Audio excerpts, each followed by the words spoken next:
and gents. I made a mistake yesterday, called it Thursday, but today's actually Thursday, my favorite day of the week. There it is. SHIT, baby. So happy it's Thursday. Let's do the damn thing. Shut up and sit down. The Business Bros Podcast was created for you. Learn from the business professionals who come to share their stories. Find out what's working in business and social media, what's hot and what's not, straight from the mouths of successful entrepreneurs out there doing the real work. And now, welcome to another episode of Business Bros. Let's keep this party going. Ham, take that SHIT off the wall there for my, and I am going to drop some heat, baby. Let's do it, Ham. All right, let's do it. All right, all you business pros out there. Before we jump into the show, just a quick reminder to please subscribe on whichever platform it is that you're listening to us on today. Give us a like, give us a follow, subscribe, drop a review. Help other like-minded business owners find value from our awesome guests while we rise up in those podcast rankings. We'll sincerely appreciate every single one of you for it, and if you want to be a guest on the show, we'd love to have you on to learn from you as well. Go to www.businessbros.biz, schedule your time, and don't forget to follow us on all our social medias at Business Bros Pod. All right, everybody, we are so excited and honored to bring yet another incredible guest to the Business Bros Pod. Our guest today has developed a streamlined system for business owners everywhere to get the cash infusion they need lickety-split. With no application, no printing, no scanning, no faxing required. God, that's so 2020. By answering 5 or fewer questions, our guest's specialty algorithm matches you with the perfect funding options and getting cash in your hands in as little as 24 hours. Whether you need $1,000 or $2 million, you can be on your way to getting the cash you need in 2 quick minutes. Tune in to hear how our guest is revolutionizing business funding through technology and how you can capitalize on some extra capital in your business now. Joining us today from Funderhunt out of Miami, Florida, welcome to the show, Davron Karimov!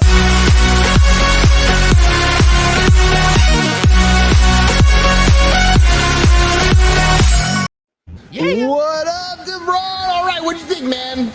3 minutes into the show, what'd you think so far? Hey, I'm glad to be here. Great intro. All right, my brother, let's do this thing. Let's see. Money is such a well-needed commodity. I mean, it's so cheap right now. It's accessible. People still don't know how to get it or how much they need. 5 questions to get some funding? Tell me about how you got there. Yeah. So I started this back in New York, and a buddy of mine that had experience, building tech companies, kind of came up with this idea of eliminating a lot of the steps that it takes to get business funding, and from there, we got this rocking website that can get you approved and funded same day. All right, tech background. Tell me a little bit about your background. Like, how did you get here right away? I mean, how old are you? What have you been doing in the past? How did you get here? So my age is 22. I started it at a firm in Long Island City, basically selling and brokering funding. And from there, like I said, like I've mentioned, that person told me to do it on my own. So he kind of convinced me to get into it. And from there, I moved to Miami about a year ago, and we just opened up this brand new office. Now we got a bunch of salespeople that are closing deals. All right, I gotta ask you, man. You're 22 years old. Most of the time, I remember being 22 myself. I thought I was cool. I had my own place, but I was partying almost every day, dude. What is a 22-year-old doing running his own tech company right off the bat? Aren't you like missing out on all the fun stuff that you're doing? Tell me what 22 is feeling like for you right now. It feels great. I know that age is something that happens. So, I don't feel. I feel the same as I felt always, which is I'm still a kid. But occasionally I do fun things. Just last week we went to UFC in Houston. That was kind of the first fun thing that I've done since I can't even remember. Like But yeah, it's just been a lot of work, just working and trying to grow this company. Dude, you got a baby face, bro, and you're working in finance. I remember when I first started working as a tax preparer, I was maybe 24, 25 years old, and sitting in front of clients and talking about money. I don't know if they thought this, but in my mind, I was always looking at them like they're thinking, what's this kid gonna tell me about money that I don't already know? I mean, 24 years old, what experience does he got, right? Like what's going through your mind being 22 and in a position where you're at, where you leased an office, you have a sales team, you're talking about finance, you're talking about money, and most of the people you're talking to are not 22 and below. They're a lot older than you. What's that like?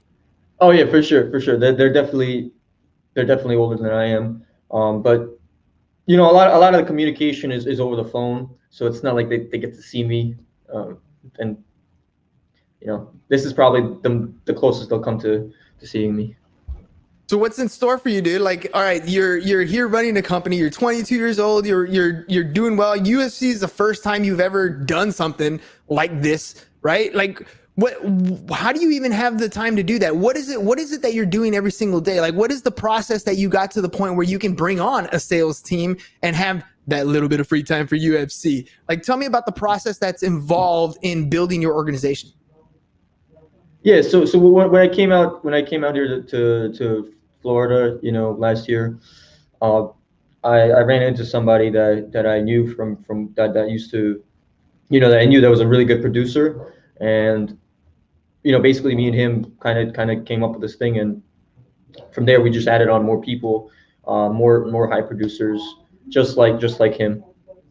What is a high producer? Like, tell me what that looks like. Because anybody, today I was talking to my class about the difference in just somebody who has a product and somebody who builds a business, right? And one of the key components, or a couple of the key components there, are somebody who has a product just grabs attention, makes a sale, versus somebody who has a business grabs attention, captures data, makes a sale, and extracts more cash down the line. Like, you've developed a business versus just a product. What's that? What does it entail when you're building your business? You know, keeping everybody motivated, and I mean, what does it entail? I mean, just what you said, grabbing attention and making that sale repeatedly. All right, so walk me through this. Who has to be your ideal customer? Who's the type of person who you're helping to get funds from? Like, what's that look like? If I'm a customer and I'm like, you know what, I'm starting a business, what kind of business are you looking to do business with? Who are you trying to fund? You know, contractors, plumbers, auto repair centers, restaurants, retail stores, anybody with a legitimate, like a real business, that, you know, is making revenue anywhere from a couple 100,000 up to, you know, millions of dollars a year in annual revenue. Those are my ideal people. We fund any business, anybody that has an LLC, any kind of business, we fund them. So we don't have any restricted industries in that sense. Well, what about criteria? I mean, okay, I'll give you a story. So when James and when I was 20 years old, we bought our first house, and it was back in 2003. Now, back then, this is at the height of the subprime mortgage lending, right? So literally, I could walk into a bank and like fog a mirror, drop a couple, stated documents, and I would get funded for that type of loan. Like, I did get funded for a mortgage, and I had no business probably having a mortgage at that age, because like I told you, we were just partying it up. Like, today, I figure a lot of the criteria in order to get funding is a lot more strict, or is it a lot looser? Like, what kind of criteria do I need to come in? What do I need to bring to the table to get funding? Like, what kind of information do I need? Yeah, let me explain. The kind of person that I really like is those people that always have inventory to purchase, and at the end of the month they could get low on cash, and they won't be able to have cash for like payroll and things like that. But the criteria, I mean, just as long as you have something that we can leverage, like if you have a revenue and you have business bank statements. So we ask for 3 months business bank statements. Receivables coming into that business, we can purchase a percentage of that. Oh, all right. So now I'm getting here. So the lending criteria that we're looking for is a little more on the hard money side. These are we talking short-term loans? Are we talking, like 5 years, 10 years, 30 years? Like, what are we talking here? Typically when someone comes in and asks for 5 to 10 years, I ask them if they're trying to have another baby. But no, it's not like the kind of programs that are going out right now by the government. The SBA, you're giving out the 30 years terms. Yeah, we're looking at mostly like 2 years and below. So I don't know if you consider that short term. A majority of them are pretty much for a couple months. Okay, so this is almost like a hold me over. So the way I heard you explain it is, I'm trying to make payroll, and I know that I got receivables coming in the next month or so, but I just need the cash now. I need to make payroll this week. So the funding criteria is a lot quicker. How expensive is the money? Is it relatively cheap compared to the market? Like, what are we looking at? I was at this event a couple of days ago, and I was talking to a business owner, he has a very big parking company, and he put it perfectly. He said, when somebody asked me what the rates are, he said, wait until you see. So in other words, come and apply, right? Come and apply. When you need the money, we're here to help, right? We're gonna solve your problem. Sounds like you're a superhero when it comes to some of these short-term financing agreements, because there's a lot of times where, when you get in a pinch and you need some of that cash, it's a process to get stuff. If you want to go and grab exactly right. If you want to get in and try to, get money out of your home equity, that's a good 30, 45 days out. If you're trying to get money from, I don't know, and the SBA, it's also could be 60 days out. If you're talking about some of your accounts receivable, it could be up to like 90 days out before you actually get paid on this stuff. How quick of a funding time do we have when we apply with you? Yeah, exactly. I mean, we're looking to get things done probably within 24 hours. Sometimes it can, drag on depending on how many times you go back and forth. But really, if you apply, you could probably, as long as we have all the documents, you could probably get funded like within 3 hours probably. Like if we push it. 3 hour funding, that is pretty freaking quick. That's a lot of accessibility. Damn! Exactly. That's what I'm talking about. All right. So how much time are you spending on the phone? Are you proactively being the type of marketer that goes out and has like a call list and you're actively hitting people up? Or are you, what's your marketing strategy? How are you attaining clients? Yeah. So what we do is we have lists, right? We have lead lists of people that are potential customers, and we call on those people. Also, we have people that are coming on the website, and they could just put in their application that way. We don't even have to talk to them. I'm trying to get into more marketing and advertising right now as well. So a lot of it, are you buying leads as far as the lists are concerned, and you're calling? Like, what's your bread and butter? How do you get to these lists that you're able to call? Yeah. I mean, we built up relationships with our vendors to where we get these lists in bulk, and probably a lot of our guys are making like 300 calls a day to these potential business owners. Hey, let me ask you about that, because there is a lot of money when you pick up the phone and call. When you're willing to and able to make outbound calls, 300 calls a day, 100 calls a day, whatever it's going to be, you're going to get results. You're going to fund some stuff. You're going to earn that commission that you're looking for. When you're bringing people on, how are you finding some of these people? How are you finding those people that are willing to get on the phone and call? I mean, honestly, it's not an easy process. It's probably one of the most difficult things, probably the most difficult thing I've ever done. But it's honestly like a crapshoot. Like someone could come in, have tons of experience and not be able to do this, or someone that could just be 19 years old, had one sales job, and they're able to close like 5 deals right out the gate. So it's really something I'm still trying to figure out.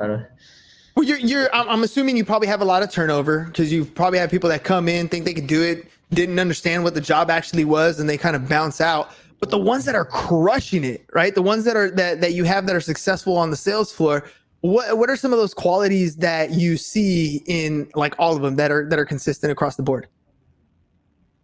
Oh, definitely a go get it attitude.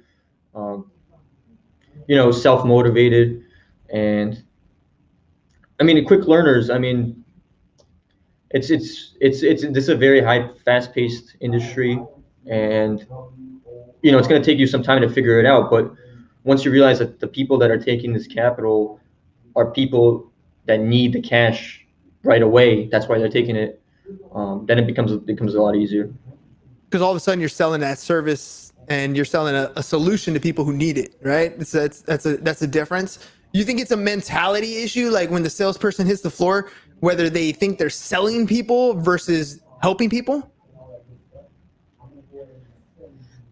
I mean, definitely put the customer needs first before thinking about what kind of check you're going to get. I agree with that one. All right. Well, tell me about the move. You started in New York. You went to Miami. Is there a huge difference in the lifestyle that you're living? Is there a huge difference in the people that are working with you? And are you limited to like geographics where you're at? Yeah, I mean, coming out to Miami, I didn't really know what I was doing. I was just staying in a bunch of luxury hotels, living it up.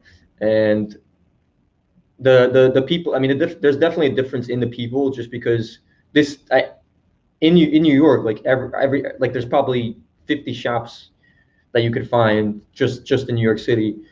But here it's not like everybody knows or has experience working in this kind of industry. But no, I'm not limited to. I mean, for hiring, yeah, we don't hire remote people. They have to work in our office, but we're not limited to who we can fund. We can fund all 50 states. So you're making sure that people. Oh yeah, funding all 50 states is awesome. But the people that come in, you're actually making them come in person. What's the benefit of in person versus remote? Well, they get access to our training, and they get access to having people around that can help them in situations. These are people in here that have been doing this for years. So, definitely having that expert nearby that you can walk up to and ask questions, I think is huge. How would you say the team meetings are? So like when you come in the morning and you're ready to get that sales, I kind of like in my mind, I'm picturing your organization like Wolf of Wall Street. Like you're just going to get everybody jacked and like pumped and like they're getting ready to fire up and get on that phone. Is it like that or what's the energy like? What's the culture like in the office? Yeah. I mean, our morning meetings typically go, we do role play.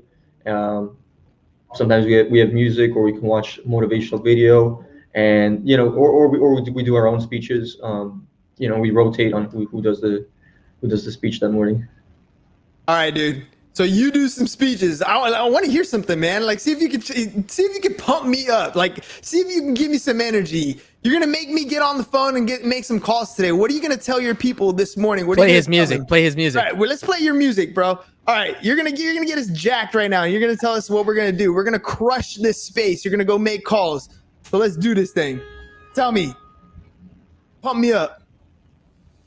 Typically I have these speeches prepared in advance, and I would prepare the day before. It's not like something that I just come up with on the spot. Oh man, I thought you were gonna pump me up. I was gonna be like, all right, fellas, this is what's gonna happen today. What we're doing is we're setting out on a quest. There are so many people who need help right now. They're literally, their bank accounts are bleeding. They're struggling, and you are their savior.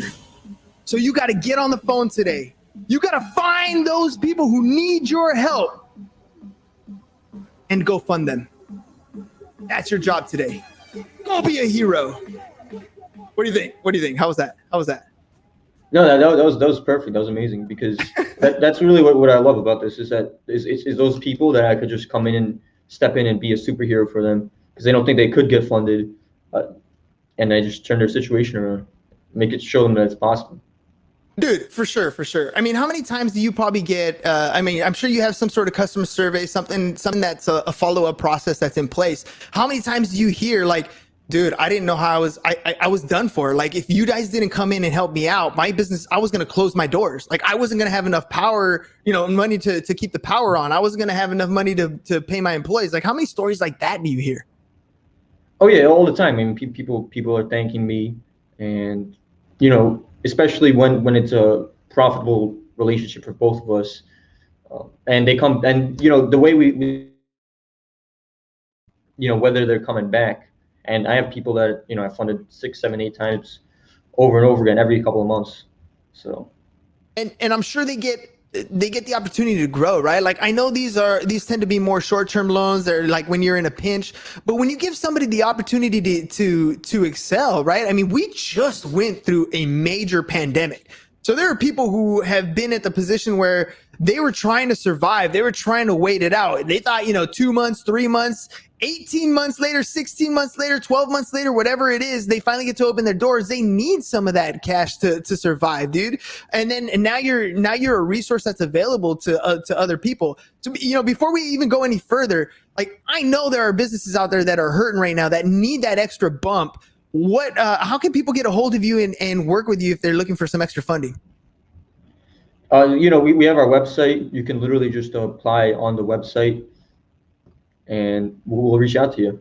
What is it? Say it out loud so the people listening who are not watching can hear it. It's a funderhunt.co, funderhunt.co, not .com, just .co, funderhunt.co. All right, now I gotta ask, dude. How'd you come up with Funderhunt? Like, what's the like? I can imagine, dude. You're sitting around with your buddies. You're like, what's the website gonna be? And you start looking at URLs. And you're like, nah, that's taken. Nah, that's taken. How'd you get to Funderhunt? It's just one of those things where it's like it's very meta right now. Having your thing in one word, your company name in one word. Like Uber or something like that. So that's where it came from. That's it. That's the story, bro. You could have told me, man. You could have said like, well, I was taking this girl out for dinner, right? And like I saw this other girl that I really wanted to go after. So I kind of was like, being nice with this one. And then I just felt like I was on the prowl. And as I was on the hunt, I was like, oh, that's what I'm doing. I'm finding some people. I'm a Funder Hunt. Like you could have made something like that up, bro. That's cool, baby. I mean, you know how it is. Yeah, you gotta have those stories. All right. So Funderhunt, just kind of making it like an Uber thing. So where do you see the vision of this company going? Where are you today? Where do you see it going? We're trying to build out our office. I mean, we're hiring for all positions right now, and what I really want to do is make it even faster for these business owners to get funded. Instead of waiting, from a response from an underwriter or something like that. Just get them approved and funded quicker. And I have a couple ideas on how to do that. So that's what we're working on. So what does your future look like? Like, if you could describe it to me, how much money are you making a year? What kind of car are you driving? What kind of house are you living in? What is your future? You're 22, bro. Like, I'm sure you have a vision of what your future is going to look like, at least what next year is going to look like. Yeah. I'm trying to, purchase some real estate down here in Florida. That's probably one of my next moves. What about cars, man? What about girls? What's the life look like? Tell me what Ron's house, like, dude, you're 25 years old. What are you doing at 25 years old? What does that look like? I mean, maybe this company would have been sold by that time, and I'll just be working on the next company. That's it. That's it. I mean, I'm asking you like a ton of questions. I feel like I'm talking to Elon Musk. He's going to be like, well, we're going to go to Mars. And yeah, that's what we're going to do. We're going to go to Mars. I want some details, bro. Like, tell me, like, what's something that you want to do? You went to UFC. If that's the only thing that you've done and you're 25 years old, that's not going to be a very enjoyable life. Like, what are some things that you want to accomplish? Yeah, I definitely do want to travel more. I want to go to more events all around the planet. Travel where? Like, what's your go-to place? I know you've seen one somewhere. Something got your attention. Where do you want to go? I was in Dubai last year. I could go back there. Yeah. All right. What's Dubai like, dude? I've never been to Dubai. James has been to Dubai. I've never been to Dubai. What's that like? What caught your attention there? It's beautiful. It's beautiful. The people are so nice. It looks like everything is so luxury and expensive.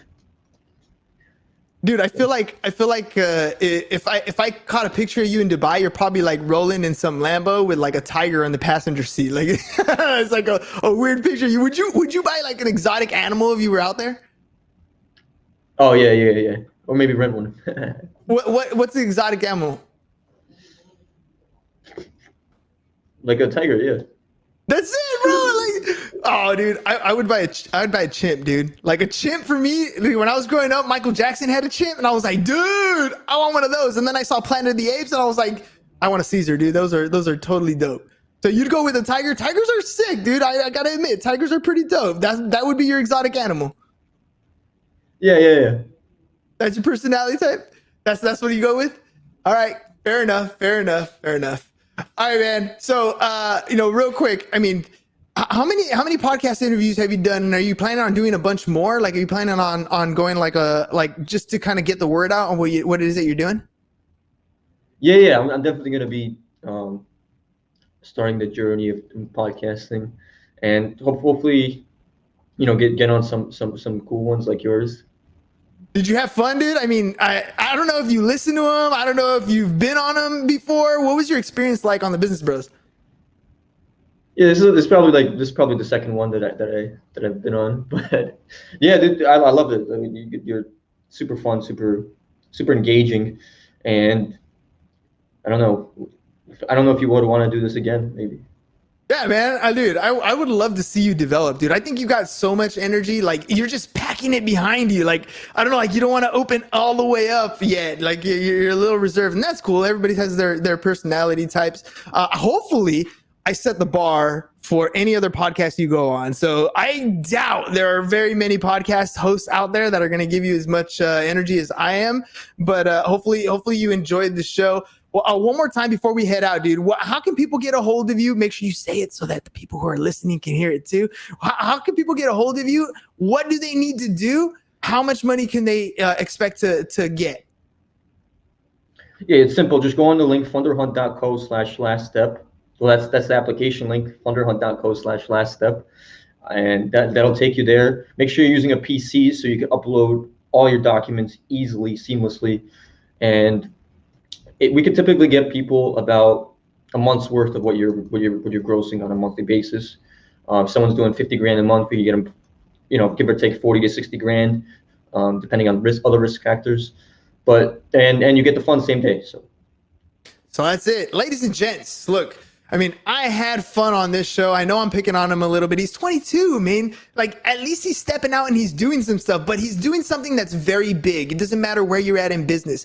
Cash flow is a problem for 95% of the businesses out there. You might have revenue coming in, but managing cash flow can be tough. So knowing places just like Funderhunt that can be there in case you need some funding, these are the types of places that you want to have in your back pocket. Bookmark it on your browser and know that it's available, because at some point in your business, you're going to have a hiccup. We don't know if there's going to be another shutdown. We don't know if there's going to be restrictions on what you can and can't do, whether people can go inside your business or not. You just don't know. So yes, it's absolutely vital that you have your reserves. Yes, it's great that you have cash on hand, but if you ever come in a crunch when you need some extra dough, some short-term money overs, make sure that you guys check out funderhunt.co. Check it out. Make it a tool that's there in your arsenal. You don't always have to use it, but when you need it, you know it's going to be there for you. Quick funding, get you through those payroll things, get you through some cash issues that you may come across. So, hey, Devron, thanks very much for coming on the show, man. I hope you had some fun. I hope I did some justice for you and your company. What do you think? Yeah, I appreciate it. Thank you very much. All right, ladies and gents. That's all we got for right now. We got show number 2 today because Devron's a baller, ladies and gentlemen. If you want to be a guest on the show, you can come on, but we are booking all the way into October. But if you want to get on the show a little quicker, you want to be on baller status, you can do what Devron did right now, and you can jump the line. It's real quick and easy. Just go to businessbros.biz and you'll see our menu right there. You can be a guest on the show. We can do your custom video testimonials. We can even do all your Facebook marketing campaign. Find out right there at businessbros.biz and let us help you grow your business. And again, if you need some extra cash, make sure you guys check out funderhunt.co, not .com, .co. Later, ladies and gents. We'll catch you guys in about half hour. Peace. Thank you for listening to the Business Bros Podcast. Are you looking to get more clients or to increase your income? Hernan, the business bro, can help you generate referrals through the power of podcasting. And James, the insurance bro with Pipeline Insurance, can help you effectively add insurance to your existing business. If you are ready to create wealth today and generational wealth for tomorrow, email businessbros@csfirst.com to schedule a free consultation or join the Business Bros Network, www.businessbros.biz.